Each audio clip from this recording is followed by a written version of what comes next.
علیکم ورحمۃ اللہ وبرکاتہ۔ معزز سامعین و ناظرین، تقریباً 40 دنوں کا عرصہ ہو گیا ہے۔ اس عرصے کے اندر ہمارا کوئی بھی ویڈیو، کوئی بھی کلپ آپ تک نہیں پہنچی، اور ہمارے ناظرین، ہمارے جو صارفین ہیں، جو ہمارے چینل سے جڑے ہوئے ہیں، میں ان سبھی حضرات سے معذرت خواہ ہوں، چونکہ میں نے آپ سے وعدہ کیا تھا رمضان شریف کی آمد سے قبل کہ اب رمضان شریف کا مہینہ آنے والا ہے، اور رمضان شریف کے اندر ہماری تمام ویڈیوز آپ کو آڈیو کی شکل میں ملیں گی، لیکن رمضان کے اندر کافی مصروفیات رہیں، جس کی بنیاد پر میں آپ کو کوئی کلپ یا کوئی ویڈیو بنا کر نہ دے سکا، اور اس کے لیے میں آپ سے معذرت خواہ بھی ہوں۔ لیکن انشاءاللہ العزیز آج سے پھر میں اپنی ویڈیوز کا سلسلہ شروع کر رہا ہوں، اور اسی طریقے سے میں آپ کو جیسا کہ میں رمضان شریف سے پہلے آپ کو ویڈیوز بنا کر دیتا رہا، اور بہت ساری معلومات آپ کو ملتی رہیں، آپ کی معلومات کے اندر اضافہ ہوتا رہا، اسی طریقے سے انشاءاللہ العزیز آج سے پھر میں اپنی ویڈیوز کا آغاز کر رہا ہوں، اور رمضان شریف کی رخصتی کے بعد میں آج ہمارا سب سے پہلا ویڈیو آپ تک پہنچ رہا ہے، اور اس کو میں جو ہمارا پہلا ویڈیو ہے اس کو میں درود پاک سے جو ہے اس کا آغاز کر رہا ہوں۔ درود پاک کی فضیلت کے تعلق سے آج ہمارا ویڈیو آپ تک جو ہے پہنچے گا، اور انشاءاللہ العزیز یہ درود پاک جو ہے وہ ہم اس کے اندر بتائیں گے۔ حالانکہ آپ جانتے ہیں کہ درود پاک پڑھنا کتنی بڑی فضیلت کا حامل ہے، اور درود پاک پڑھنے والے کی جو فضیلت ہے اس سے آپ سبھی لوگ واقف ہیں، لیکن اس ویڈیو کے اندر ہم آپ کو ایک دو ایسی باتیں بتائیں گے جن سے شاید کہ آپ ناواقف ہوں یا وہ باتیں آپ تک نہ پہنچی ہوں۔ تو انشاءاللہ العزیز میں درود پاک کی فضیلت کے ساتھ ساتھ آج آپ کو کچھ کام کی باتیں بھی درود پاک کے متعلق ہی ہیں، وہ سب آپ کی باتیں انشاءاللہ العزیز آج کی کلپ کے اندر بتائیں گے۔ تو چلیے بغیر کسی تاخیر کے اپنی ویڈیو کو اور اپنی بات کو شروع کرتے ہیں۔ اللہ کے حبیب سید عالم صلی اللہ علیہ وسلم کی وہ ذات ہے کہ رب تبارک و تعالیٰ نے ان کے تعلق سے فرمایا، ان اللہ وملائکتہ یصلون علی النبی یا ایھا الذین آمنوا صلوا علیہ وسلموا تسلیما، کہ اے ایمان والو، اللہ اور اس کے فرشتے اپنے نبی پر درود بھیجتے ہیں،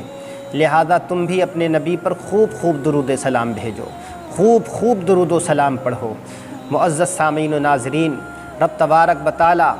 اپنے محبوب سے کتنی محبت فرماتا ہے، اور رب تبارک و تعالیٰ نے یہ قرآن مجید کی آیت مقدسہ اس کے اندر فرمانے کے بعد میں دنیا والوں کو، مسلمانوں کو یہ پیغام دے دیا، دنیا کو یہ ذہن دے دیا،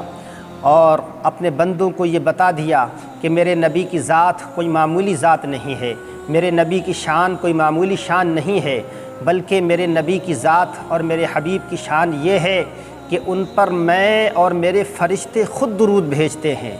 لہذا اب تمہارے لیے کتنا ضروری ہو جاتا ہے درود پاک پڑھنا۔ یعنی اللہ تبارک و تعالیٰ فرماتا ہے کہ اللہ اس کے فرشتے اپنے نبی پر درود بھیجتے ہیں، اور فرماتا ہے کہ تم بھی خوب درود و سلام بھیجو، تم بھی خوب درود و سلام پڑھو۔ اس آیت مقدسہ سے معلوم ہو گیا کہ درود پاک کی کتنی بڑی فضیلت ہے، اور ایک مسلمان کے لیے درود پاک پڑھنا کتنا ضروری ہے۔ اور میں تو یہ کہوں گا کہ درود پاک ایک ایسا وظیفہ ہے، ایک ایسا عمل ہے کہ اگر سرکار کا امتی اس عمل کو کر لے اور اس وظیفے کو جو ہے وہ کرنے کے لیے تیار ہو جائے، یا اس وظیفے کے کرنے پر گامزن ہو جائے، تو انشاءاللہ العزیز یہ عمل، یہ وظیفہ یعنی درود پاک پڑھنا، اس کا کل قیامت کے دن اس کے لیے بخشش کا باعث بن سکتا ہے۔ ایک بزرگ جن کا نام حضرت سفیان ثوری رضی اللہ تعالیٰ عنہ ہے، وہ فرماتے ہیں کہ میں کعبہ شریف کی زیارت کے لیے تشریف لے گیا، تو میں بیت اللہ شریف کا طواف کر رہا تھا، میں نے ایک نوجوان کو دیکھا کہ وہ تمام چکر لگانے کے بعد میں درود پاک پڑھ رہا ہے، اور ہر وقت درود پاک کی صدائیں بلند کر رہا ہے، حالانکہ اس کو رب کی تسبیح و تہلیل کرنا چاہیے، رب کی حمد و ثنا کرنا چاہیے تھا، چونکہ طواف کا موقع تھا۔ اس وقت رب کی تسبیح و تہلیل کی جاتی ہے، رب کی تعریف و توصیف کی جاتی ہے، لیکن وہ تمام کے تمام چکر لگا رہا تھا مگر پھر بھی درود پاک پڑھ رہا تھا۔ جب تمام چکر لگانے کے بعد میں وہ فارغ ہو گیا تو حضرت سفیان ثوری فرماتے ہیں کہ میں نے اس سے پوچھا کہ اے نوجوان، تجھے تو درود پاک پڑھنے کی جگہ تسبیح و تہلیل پڑھنا چاہیے، لیکن تو درود پاک پڑھ رہا ہے۔ تجھے حمد و ثنا کرنا چاہیے تھا اس موقع پر، لیکن تو درود پاک پڑھ رہا ہے، بات کیا ہے؟ عرض کرنے لگا حضور، چونکہ وہ شخص حضرت سفیان ثوری کو پہچانتا تھا کہ یہ اللہ کے ولی ہیں، تو کہنے لگا حضور اگر آپ اللہ کے ولی نہ ہوتے تو میں یہ راز کی بات آپ کو ہرگز نہ بتاتا، اور وہ راز یہ ہے کہ میں جب حج کے ارادے سے گھر سے نکلا تھا تو میرے والد گرامی اور ہم دونوں لوگ جو ہے وہ سفر کر رہے تھے، وہ بھی ہمارے ساتھ میں تھے، لیکن اتفاق سے راستے میں ان کی طبیعت خراب ہوئی۔ اس سے پہلے میں کسی طبیب کا انتظام کرتا کہ ان کی روح قبض سے انصری سے پرواز کر گئی، یعنی وہ انتقال کر گئے۔ لیکن ہمارے لیے سب سے بڑی مصیبت اور پریشانی کی بات یہ تھی کہ انتقال کے بعد میں ان کا چہرہ سیاہ ہو گیا، ان کا چہرہ بدل گیا، ان کا چہرہ بہت ہی بھیانک ہو گیا، ان کے چہرے پر تغیر و تبدل کے آثار ظاہر ہو گئے۔ میں نے دیکھا تو میں حیرت و استعجاب کے عالم میں ڈوب گیا اور اللہ تبارک و تعالیٰ کی بارگاہ میں دعا کرنے لگا کہ پروردگارا میرے والد گرامی کے گناہوں کو معاف فرما دے۔ میں رونے لگا اور روتے روتے میری آنکھوں کے اندر نیند آ گئی، میں سو گیا تو میں نے کیا دیکھا کہ کوئی شخص بہت ہی حسین و جمیل خوبصورت چہرے والا تشریف لایا اور اس نے اپنا دست مبارک میرے والد گرامی کے چہرے کے اوپر جو ہے وہ پھیر دیا، اور جیسے ہی ان کے ہاتھ کو میرے والد گرامی کے چہرے پر جانا تھا، پھیرنا تھا، میرے والد گرامی کا چہرہ 14ویں رات کے چاند کی طرح چمکنے لگا۔ اور پھر اس کے بعد میں وہ نوجوان وہ شخص جانے لگے تو میں نے بڑھ کر ان کے دامن کو پکڑ لیا اور عرض کی کہ حضور آپ نے مصیبت کے وقت میں ہماری مدد کی ہے، کم از کم آپ یہ تو بتا دیجئے کہ آپ کون ہیں؟ تو اللہ کے حبیب سید عالم صلی اللہ علیہ وسلم نے اپنے چہرے سے نقاب کو ہٹایا اور فرمایا کہ تم مجھے پہچانتے نہیں ہوں، میں تو تمہارا نبی ہوں، محمد الرسول اللہ صلی اللہ علیہ وسلم ہوں۔ وہ شخص نوجوان جو تھا وہ بہت خوش ہو گیا کہ اللہ کے حبیب سید عالم صلی اللہ علیہ وسلم نے تشریف لانے کے بعد میں ہماری مصیبت کو دور کر دیا ہے، میرے والد گرامی کے چہرے کو جو ہے وہ صاف و شفاف کر دیا اور ان کا چہرہ 14ویں رات کے چاند کی طرح چمکنے لگا۔ پھر اللہ کے حبیب سید عالم صلی اللہ علیہ وسلم نے نوجوان سے خود فرمایا کہ اے نوجوان، تیرا باپ گنہگار تھا، اسی وجہ سے اس کا چہرہ سیاہ ہو گیا، لیکن یہ مجھ پر کثرت سے درود پڑتا تھا اور اسی درود پاک پڑھنے کی وجہ سے آج میں اس کی مدد کے لیے حاضر ہو گیا۔ تو معزز سامعین و ناظرین، کہنے کا مطلب یہ ہے کہ درود پاک کتنی عظیم عبادت ہے، کتنا عمدہ وظیفہ ہے، کتنا عظیم عمل ہے کہ اللہ کے حبیب سید عالم صلی اللہ علیہ وسلم اپنے امتی سے کتنا خوش ہوتے ہیں جو امتی سرکار کے اوپر درود پاک بھیجتا ہے، اور رب تبارک و تعالیٰ اس بندے کی عبادت کو، یعنی جو درود پاک پڑھتا ہے، چونکہ وہ تمام عبادتوں میں اگر دیکھا جائے تو سب سے بڑی عبادت ہے سرکار کی ذات پر درود پڑھنا، تو وہ سرکار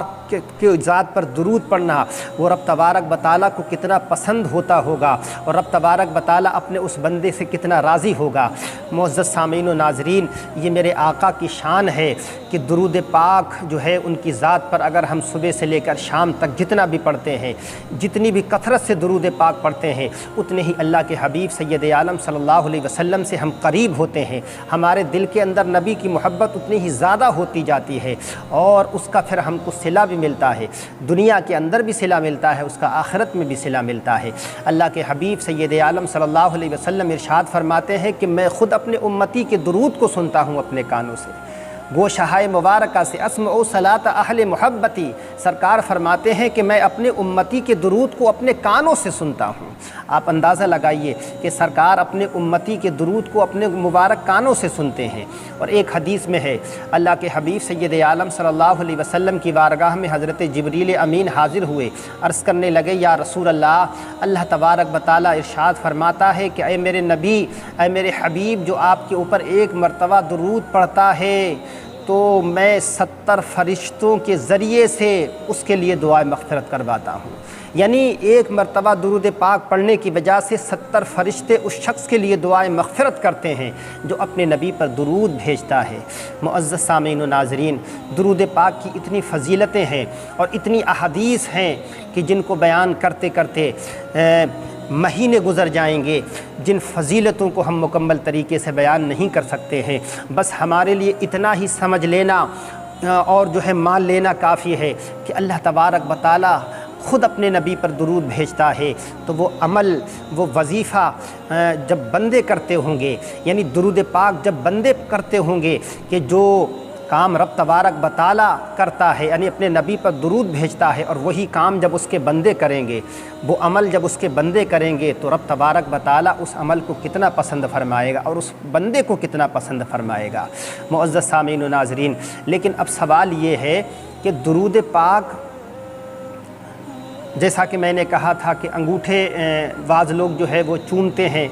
جب نبی کا نام آتا ہے۔ اچھا ایک بات بتا دیں، علماء فرماتے ہیں کہ جب نبی کا نام آئے، نام اسم گرامی جناب محمد الرسول اللہ صلی اللہ علیہ وسلم جب آپ سنیں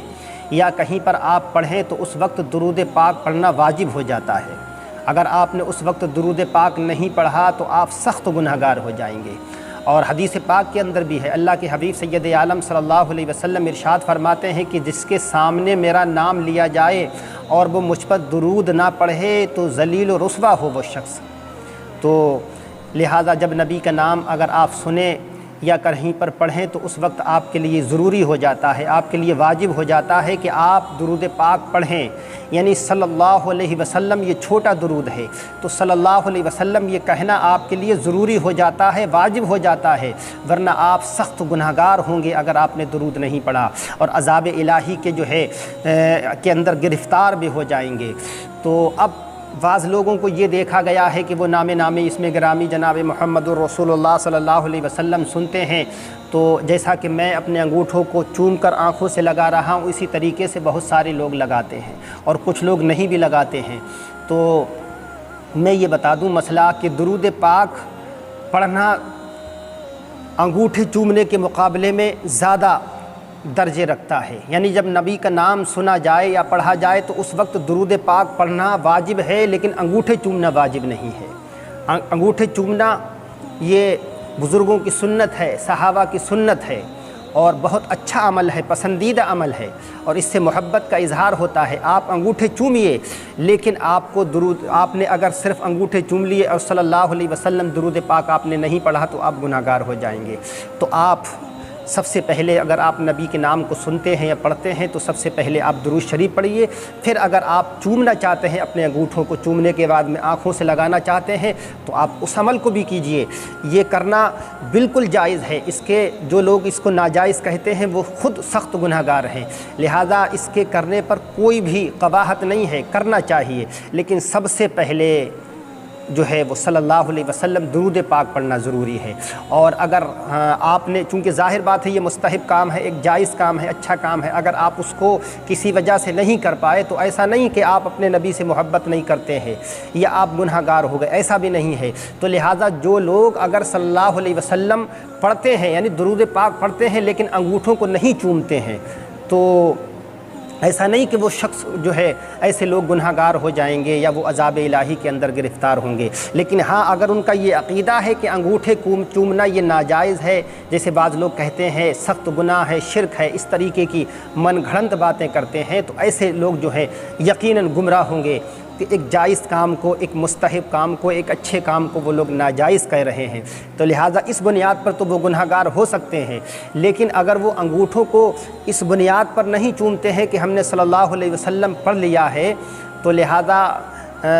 بس وہ انگوٹھے چومنا ہمارے لیے جو ہے